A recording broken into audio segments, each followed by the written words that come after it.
Saudara-saudari, mari kita tanggapi video dari Pendeta Mel Atok yang satu ini. 15.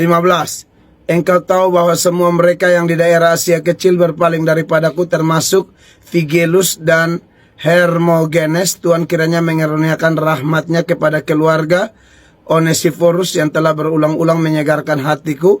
Ia tidak malu menjumpai aku di dalam penjara. Lalu arwahnya di mana ini? Tidak ada arwah di sini. Ini orang berdoa kasih keluarga kok, bukan kecuali keluarga yang sudah mati. Tidak ada hubungannya ya. Baik saudara-saudara, jadi pertanyaan apa tentang Paulus yang mendoakan Onesiforus itu sering muncul dalam diskusi antara Katolik dan Protestan mengenai dasar biblis doa untuk orang yang telah meninggal. Dalam 2 Timotius bab 1 ayat 16-18, Rasul Paulus berkata seperti ini.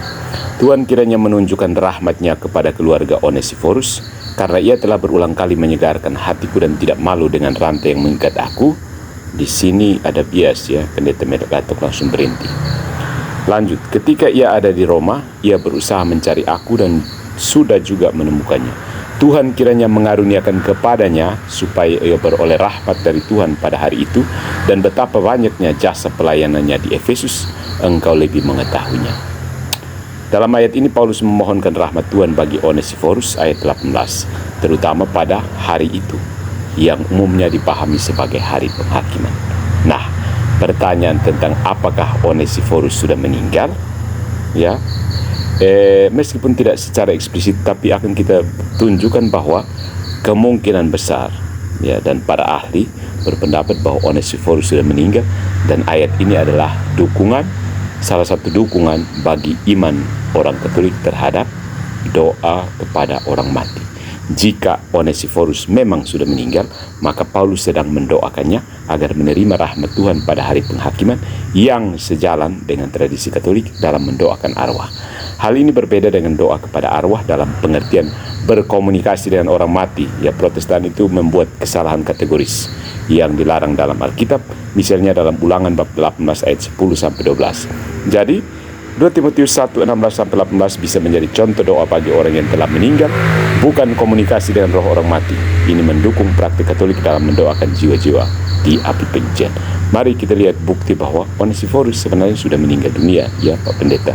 Nah, bukti bahwa Onesiforus telah meninggal memang tidak eksplisit dalam teks Alkitab ya, tetapi ada beberapa indikasi kuat yang mendukung kemungkinan tersebut. Yang pertama, Paulus berdoa untuk keluarga Onesiforus, bukan untuk Onesiforus secara langsung. Dalam 2 Timotius bab 1 ayat 16, Paulus berkata, Tuhan kiranya menunjukkan rahmatnya kepada keluarga Onesiforus, karena ia telah berulang kali menyegarkan hatiku dan tidak malu dengan rantai yang mengikat aku. Biasanya, jika seseorang masih hidup, Paulus akan langsung mengirim salam langsung kepadanya, bukan hanya kepada keluarganya.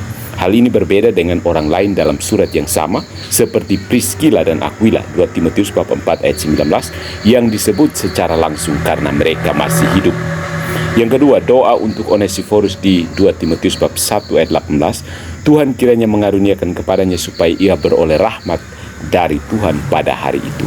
Hari itu dalam surat-surat Paulus hampir selalu merujuk pada hari penghakiman atau kedatangan Kristus.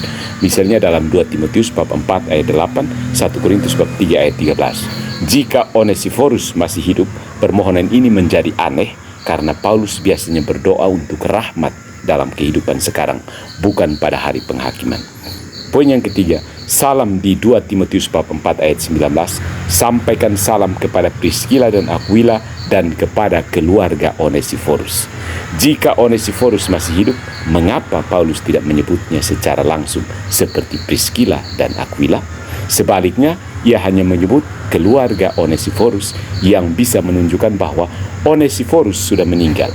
Jadi, kesimpulannya, meskipun tidak ada pernyataan eksplisit bahwa Onesiforus telah meninggal, kombinasi dari 3 poin di atas sangat mendukung hipotesis bahwa ia telah wafat. Jika benar, maka doa Paulus dalam 2 Timotius bab 1 ayat 18 bisa diartikan sebagai permohonan bagi jiwa orang yang telah meninggal yang mendukung praktik Katolik dalam mendoakan orang mati. Tetapi bukan karena ayat ini saja maka orang mendoakan orang mati. Masih banyak ayat-ayat lainnya. Ini hanya soal salah satu, bahwa Paulus memang mendoakan Onesiforus yang telah meninggal dunia bukan. Terus Protestan mati jadi arwah. Apa? Protestan kan sebenarnya tidak berdoa kepada arwah. Kenapa? Arwahnya tidak ke surga, jadi mau minta dia buat apa? Kalaupun ke surga parkir doang. Karena apa? Total depravity, bukan?